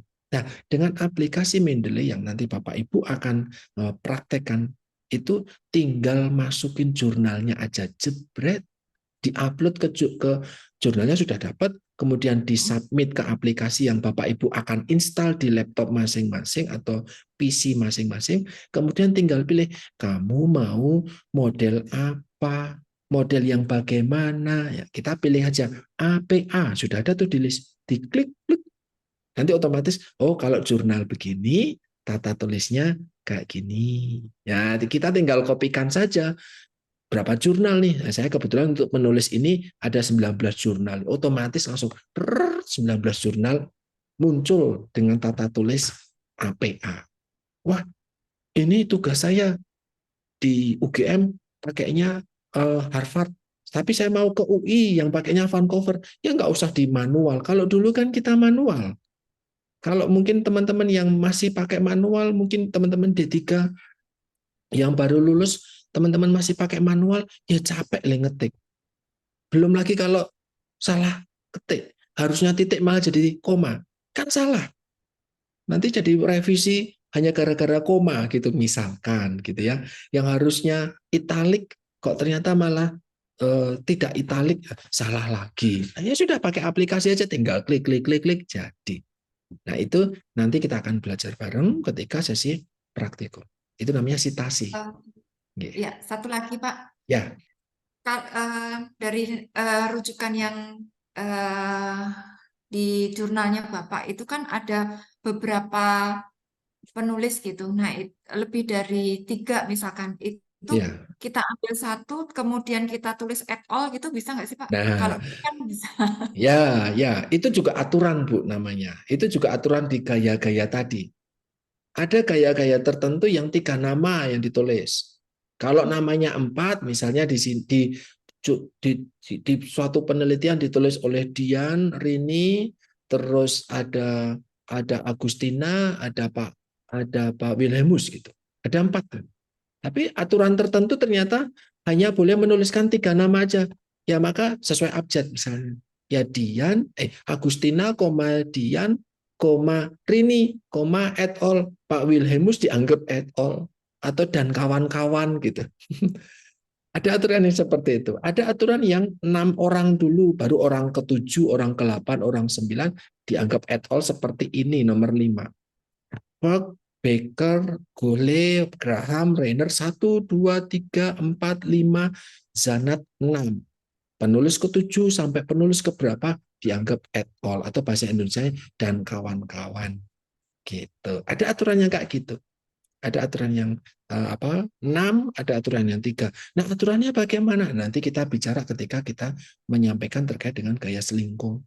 Nah, gitu. Ini mungkin di strategi belajar sepertinya tidak belajar itu, Bu.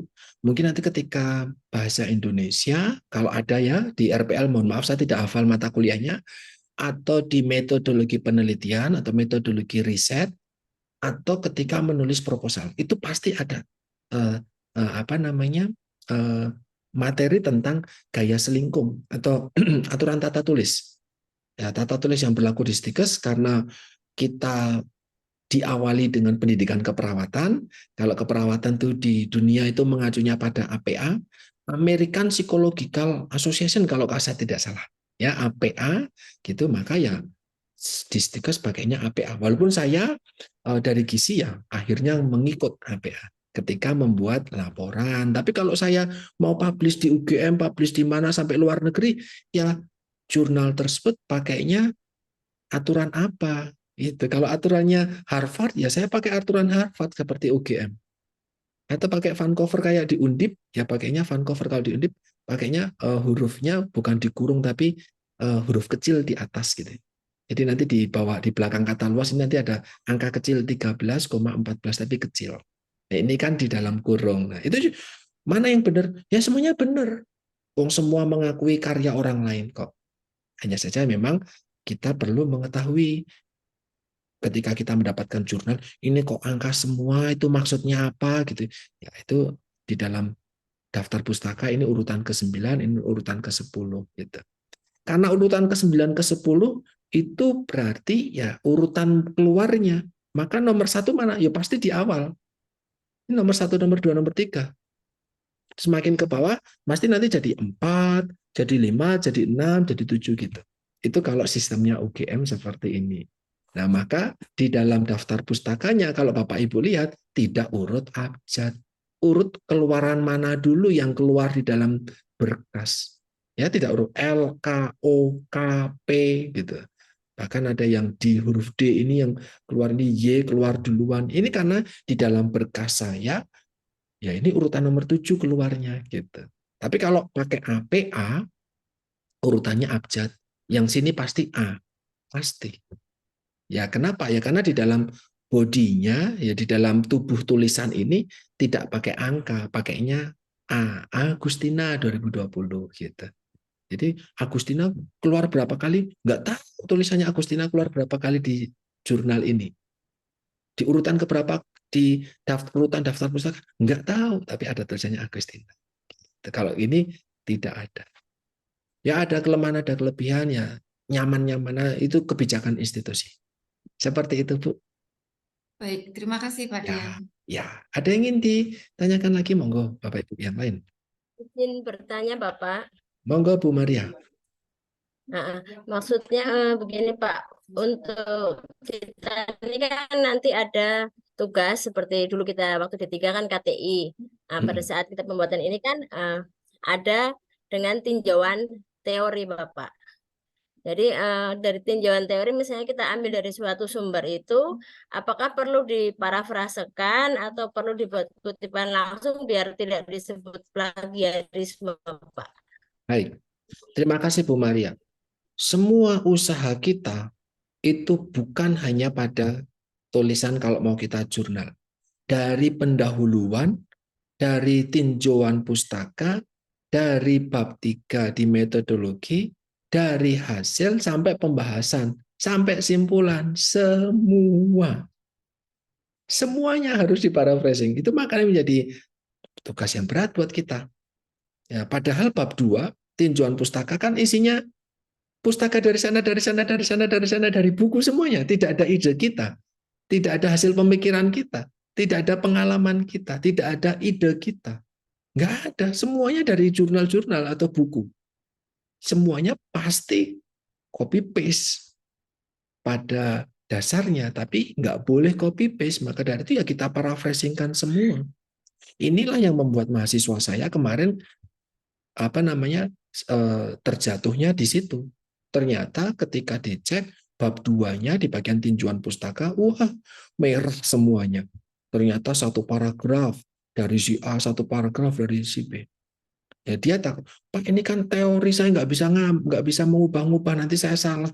Ya enggak, walaupun itu teori tidak boleh disama persiskan. Silakan gabungkan. Kalau memang kamu takut untuk paraphrasing, gabungkan. Teori dari buku 1, dari buku 2, dari buku 3, gabungkan jadi satu kalimat. Boleh kok sepanjang tidak mengubah makna. Nah, itu yang tadi saya sampaikan pengertian tentang PJK dari buku 1, buku 2, buku 3. Itu aman. Seperti itu, Bu. Ya, jadi tugasnya berat ya, tapi itu nanti ketika skripsi, pusingnya kan nanti, bukan sekarang ya. Saya cuma kasih spill aja gitu. Ya, ini saya sambil membaca pertanyaan di kolom chat ini ya dari Bu Oktaviana. Misalkan kita melakukan penelitian lanjutan dari penelitian sebelumnya, harus ada izin tertulis atau tidak? Meskipun judul penelitiannya berbeda. Nah, kalau ini tidak perlu izin tertulis, tapi kita perlu sampaikan. Misalnya kemarin mahasiswa kami ya di GISI itu melakukan penelitian lanjutan tentang pengembangan produk untuk kemarin itu untuk diet hipertensi. Bikin yogurt ya. Penelitian yang dulu di Bali itu mereka bikin yogurt sama pisang susu. Ya, bikin yogurt dari susu kemudian ditambah jenis pisang susu, diterapkan kepada lansia, dicek tekanan darahnya, oh ternyata rendah dan yang lain. Nah, mahasiswa saya kebetulan dari Bali, mendapatkan jurnal tersebut, punya ide, saya mau meneliti juga, mau bikin yogurt, tapi ditambah pisang Ambon, boleh nggak? Emang ada yang sudah meneliti? Ada Pak, tapi pakai pisang susu. Oh, emang pisang susu sama pisang Ambon ada bedanya? Ada Pak, ternyata kaliumnya berbeda. Ternyata seratnya berbeda. Oh ya sudah, ada landasan teorinya, monggo. Berarti kamu melanjutkan penelitian yang sudah dilakukan sebelumnya. Tidak perlu izin, tetapi kita menyampaikan bahwa penelitian sebelumnya di Bali menemukan bahwa pemberian yogurt dengan tambahan pisang susu dapat menurunkan tekanan darah lansia di posyandu lansia Denpasar misalkan gitu. Nah, kemudian dari penelitian ide dari yang sebelumnya tersebut dikembangkan alasannya apa sih susu, yogurt, pisang dan yang lain dengan hipertensi, ya muncullah ide baru dengan pisang Ambon. Ada apa dengan pisang Ambon? Oh, pisang Ambon ada ini. Kata siapa? Kata jurnal ini. Jurnal itu bilang apa? Bilang seperti ini dan yang lain. Jadi tinjauan pustaka kita akan mengambil dari berbagai literatur, tetapi kita tidak copy paste ya. Kita melakukan paraphrasing. Nah, izin itu dilakukan kalau kita itu mengambil instrumen dari penelitian orang lain. Misalkan terkait dengan kuesioner wawancara. Nah, ternyata Ibu Rini mengembangkan kuesioner wawancara yang ada di Rumah Sakit Suci. Nah, Bapak Sam Suhadi tertarik nih. Wah, penelitiannya sama nih sama ide saya. Maka saya mau pakai kuesioner sama daripada saya mikir-mikir ngapain. Saya pakai aja. Nah, kalau mau pakai, karena Bapak menemukan penelitiannya Bu Rini, Bapak bisa menghubungi Bu Rini karena ada kontaknya Bu Rini di dalam jurnal namanya corresponding. Ibu Rini, perkenalkan saya Pak Sam Suhadi dari Rumah Sakit Panti Rapih. Mau tertarik dengan penelitian Ibu karena penelitian saya mau mengembangkan penelitian tersebut. Boleh atau tidak saya diizinkan untuk menggunakan kuesioner yang Ibu pakai untuk penelitian tersebut. Nanti Bu Rini, oh boleh, silahkan kuesionernya saya akan kirimkan. Nah, nanti di dalam jurnal Bapak sampaikan, penelitian ini menggunakan kuesioner yang dikembangkan oleh Ibu Rini Handayani dari Rumah Sakit Suci dan kawan-kawan. Ya, jadi mengakui. Dan apakah kuesioner itu masuk plagiasi? Enggak. Karena kuesioner atau instrumen-instrumen tidak dimasukkan dalam pemeriksaan Turnitin. Enggak. Jadi aman. Jadi di Turnitin itu cuma diambil tulisan ya dari bab 1 sampai bab 5 atau bab 6. Daftar pustaka, judul, daftar isi tidak disertakan dalam upload ke sistem. Karena nanti sama persis soalnya. Yang namanya kata mutiara, nanti kalau diambil dari ayat kitab, apakah sama persis itu dari seluruh dunia. Daftar isi, nanti akan sama persis. Moto akan sama persis. Maka dari halaman pertama bab 1 sampai halaman terakhir bab 5 atau bab 6 itulah yang akan dimasukkan ke dalam aplikasi untuk dicek gitu. Ya, semoga bisa menjawab tadi. Kemudian saya jawab dulu pertanyaan di kolom chat nggih. Membuat kalimat sinonim dari jurnal ada ini ya betul Bu Agustina tadi ya. Kita melakukan sinonim ada dari paraphrasing bisa. Salah satunya dengan sinonim. Kemudian Pak Samswati bisa disampaikan dengan meringkas resume. Ya, bisa. Kalau kita mau namanya menyimpulkan, kita baca satu alinea atau apa, kemudian kita simpulkan atau kita ringkas, itu bisa. Hanya saja kadang kita terjebak, Pak. Ternyata ketika dipikir-pikir, struktur kalimatnya sama, kita cuma menghilangkan kata sambung. Nah, itu nanti sama aplikasi dengan logika yang dimiliki oleh aplikasi yang dibekalkan pada aplikasi tersebut mengidentifikasi itu menjadi sesuatu yang sama. Ya memang tricky Pak. Kita melihat mata udah beda, tapi aplikasi no. Struktur kalimatnya sama. Nah, gitu ya. Itu yang membuat aplikasinya mahal. Dia bisa berpikir, tapi memang berpikirnya tidak seperti kita ya. Mereka seperti itu. Begitu.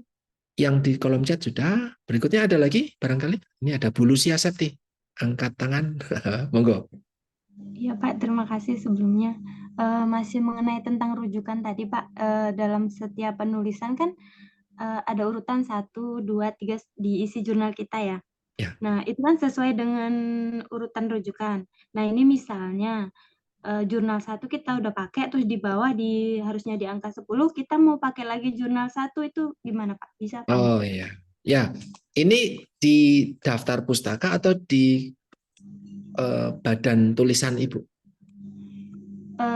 Di dua-duanya. Maksudnya di tulisan kita kan ada rujukannya 1. Misalnya kita ambil dari rujukan 1, ambil rujukan 2, dan seterusnya.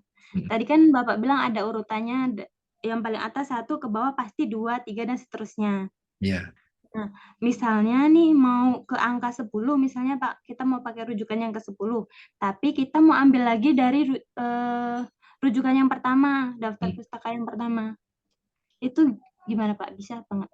Boleh aja. Ini kalau di sini, saya di bagian di halaman ke-5, saya mengambil lagi nih, di bagian pembahasan jurnal nomor 2. Artinya muncul lagi nomor 5 muncul lagi, itu enggak apa-apa Bu, enggak apa-apa. Hanya saja tulisan nomor 5 ini itu di halaman-halaman sebelumnya nggak ada. Hanya saja orang nomor 5 ini juga ngomong ini gitu. Kan jurnal isinya bukan cuma satu kalimat. Jurnal kan berhalaman-halaman.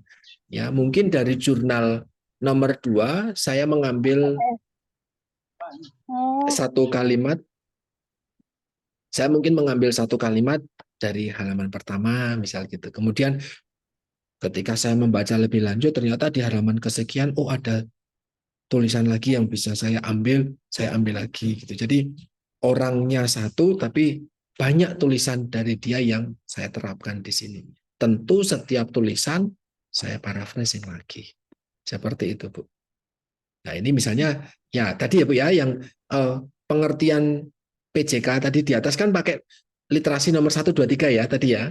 Nah, ini saya ulang lagi nih di sini. Nih, lihat. PJK disebabkan karena penyempitan pembuluh darah, penyempitan dinding arteri koroner karena pembentukan lemak yang berakibat pada penurunan aliran darah di dalam pembuluh darah. Ini apakah sama dengan kalimat ini yang saya blok biru? Apakah sama dengan kalimat yang di sini ketika ngomongin pengertian? Beda. Tapi maksudnya sama. Ya, muncul karena dindingnya menyempit karena material lemak. Kalau tadi di bawah ya nomor 2 kan terinclude di sini ya 1, 2, 3. Nah, kalau di bawah tadi penyakit jantung koroner muncul karena penyempitan pembuluh darah arteri yang diakibatkan karena lemak. Nah, ini sama. Kalimatnya maksudnya sama, intinya sama, tapi ternyata struktur kalimatnya berbeda. Begitu, Bu. Oke? Bisa dipahami. Ya, semoga bisa dipahami.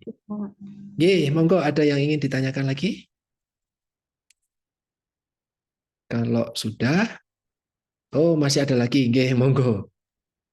Masih ada lagi Bu Sisilia, silakan Bu Sisilia. Oke, Pak. Tadi Pak Dian mengatakan ada suatu aplikasi namanya ChatGPT ya Pak ya. Ye. Nah, itu kan dengan adanya kemajuan teknologi, bagaimana cara kita menyikapi penggunaan aplikasi itu supaya kita tidak dikatakan plagiarisme gitu, Pak. Mungkin ada trik-trik tertentu bagaimana cara kita mencari di ChatGPT tersebut supaya nanti kita bisa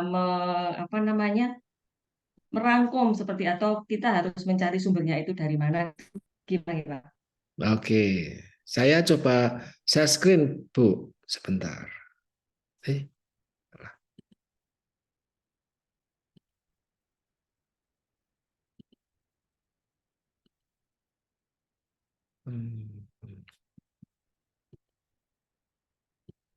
Saya coba share screen. Kalau di laptop saya pakainya namanya MacGPT. Terlihat ya, saya lagi membuka salah satu aplikasi nggih.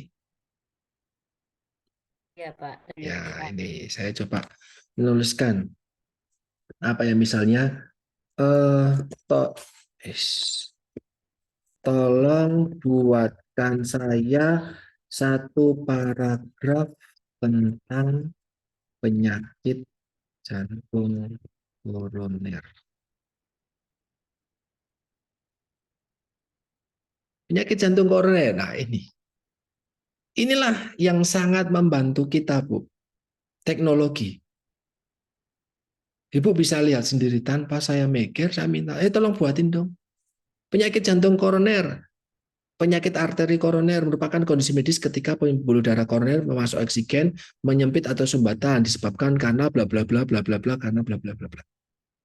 Kalau orang hanya menggunakan aplikasi seperti ini untuk menulis makalah, mungkin dosen merasa wah benar ya benar, teorinya juga betul itu tulisannya betul. Tapi ini sumbernya dari mana? Nggak tahu. Dan apakah tulisan yang disampaikan oleh ChatGPT atau MacGPT ini pasti betul? Ya nggak tahu. Inilah yang kemarin dilakukan sama mahasiswa saya, Bu. Dia nulis permintaan seperti itu, langsung muncul ini, langsung di copy paste di skripsinya. Saya baca. Ini kalimatnya nggak masuk. SPOK-nya nggak masuk. Kamu nulis sendiri atau pakai ChatGPT? Iya, Pak, saya pakai ChatGPT. Ketahuan. Gitu. Ini sangat mempermudah. Oh, saya nggak mau kalimatnya kayak gini, paraphrasing, regenerate lagi. Dia akan mikir lagi, ya sudah kalau nggak terima sama hasilnya, saya akan bikin lagi satu paragraf baru tentang penyakit jantung koroner. Saya nggak suka, bikin lagi. Bisa. Aplikasi nggak akan capek, Bu. Nah, permasalahannya adalah kita tidak bisa memberikan judgement. Kita tidak bisa menebak atau tidak bisa mempertanggungjawabkan ini tulisannya benar atau tidak. Kenapa? Sumbernya nggak ada. Kalaupun sumbernya ada, kalimatnya itu sudah betul-betul dari dia atau belum, kita juga nggak tahu. Gitu. Inilah menurut saya yang perlu kita waspadai. Kalau saya sih silahkan pakai ChatGPT. Saya juga pakai McGPT untuk bikin konten. Ketika saya bikin caption di Instagram, saya pakai McGPT untuk berpikir. Karena apa? Instagram itu kan sosial media sesuatu yang sifatnya tidak perlu kita pertanggungjawabkan secara akademik. Tapi ketika saya mau menentukan sesuatu, misalnya tentang kemarin ada seperti ini ya, saya minta tentang Instagram caption 150 kata tentang mitigasi bencana dan mahasiswa gizi. Saya bukan nggak mau berpikir, enggak, waktunya mendasak, udah saya minta ini. Kemudian ketika hasilnya muncul, saya baca-baca benar-benar, saya teliti ini sudah betul atau enggak. Oke, sudah masuk, oke, baru saya terapkan. Artinya kita tidak serta-merta, sudahlah, yang penting sudah pasti, sudah betul. Oh, no, belum tentu. Kita tetap pakai otak kita, logika kita, pengetahuan kita untuk bisa menganalisis apapun tulisan yang dikeluarkan oleh aplikasi. Karena belum tentu betul. Belum tentu betul. Nah, saya memakai ini kaitannya dengan, misalnya ini terkait dengan diabetes, saya kaitannya dengan kalau saya mau bikin konten. Tapi kontennya perlu saya validasi dulu. Dengan siapa? Ya saya sendiri. Saya membaca betul-betul, karena saya suka dengan diabetes dan gula. Ya, saya bikin konten terkait gula dan diabetes, ya saya cek dulu sebelum saya publish ini sudah sesuai nggak ya? Gitu. Tapi kalau bikin karya tulis, saya tidak sarankan sepenuhnya dengan ini, Bu. Kenapa? Ibu tidak tahu ini sumbernya dari mana, siapa yang nulis, dan yang lain. Tapi kalau dengan literatur review, literatur searching literatur, paraphrasing yang dalam 2 hari ini kita pelajari, Ibu dilatih untuk mencari, membaca, menuliskan ulang, dan menuliskan itu sumbernya dari siapa. Begitu ya, Bu ya. Semoga bisa membantu. Oke, ada lagi? Oke, dari Pak Wilhelmus. Saya mengambil beberapa literatur tentang diare mulai dari pendahuluan. Ya, apakah tetap ambil literatur yang kita pakai itu intinya masih berkaitan satu sama lain, terus selanjutnya presentasi untuk pertanyaan saya, apakah untuk presentasi kasus diare dibandingkan lagi dengan apa yang literatur sebelumnya. Nah, apa yang Bapak Ibu temukan dari penelitian orang lain yang sebelumnya itu hanya dijadikan sebagai landasan saja.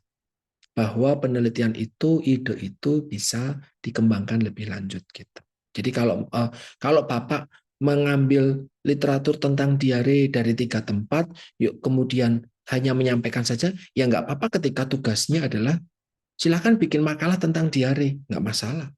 Tapi nanti kalau tugasnya adalah silakan bikin proposal skripsi tentang diare, ya jangan copy paste 3 itu saja. Ya Bapak perlu bikin, karena 3 tempat yang saya ambil itu bicara diare dengan makanan minuman sembarangan, saya ingin meneliti kalau di MAPI bagaimana, karena belum pernah ada penelitian diare di MAPI, adanya di Merauke, di Kepala Burung sama di Nabire, bukan di MAPI. Saya pengen tahu kalau MAPI, kalau di tempat lain kayak gitu hasilnya, di MAPI bagaimana ya? Itu silahkan. Begitu ya Pak ya. Itu nanti Pak, semoga saya bukan bermaksud untuk dalam ini, karena nanti itu waktunya ada di materi di metodologi penelitian dan skripsi gitu ya, masih 1 tahunan lagi lah mungkin ya Bapak. Jadi nikmati dulu sebagai mahasiswa baru yang masuk hari kedua. Gitu ya Pak ya. Yang penting Iya Bapak, Pak, makasih banyak.